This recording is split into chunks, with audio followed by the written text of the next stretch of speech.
లోకేష్ కి చెప్తా ఉన్నా మీ ద్వారా, నా ఇంటికి నీళ్ళు ఎంత దూరమో నీ ఇంటికి నా ఇల్లు అంతే దూరం. ఇవాళేమో సంబరపడుతున్నాయో, రాక్షస ఆనందం పొందుతానో హెచ్చరిస్తా ఉన్నా. మీడియా మిత్రుల ద్వారా చెప్తా ఉన్నా, రాష్ట్ర ప్రజల సమక్షంలో చెప్తా ఉన్నా, ఇది దుర్మార్గమైన చర్య. నేనేం చేశానా?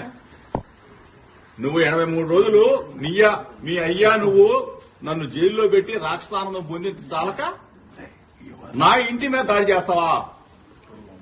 పెట్రోల్ బాంబులు వేస్తావా? అసలు ఇంత దుర్మార్గులాగా ప్రవర్తిస్తారు మీరు. నేనేమన్నాను? ఏమన్నాను? ఈరోజు మీరు చేసిన దుర్మార్గం మేమేదో భయపడతాననుకుంటున్నామో చూస్తా. నువ్వు నీ గోండాలని, నీ రౌడీలని, నీ పిక్ పాకెట్ గాలని, బ్లేడ్ బ్యాచ్ ని, గంజాయి బ్యాచ్ ని విజయవాడ నుంచి, నలుమూల నుంచి నా ఇంటి మీద పంపిస్తావా? నీకు పెళ్ళాం పిల్లలు లేరా? నీకు ఇల్లు లేదా? నీకు కుటుంబం లేదా?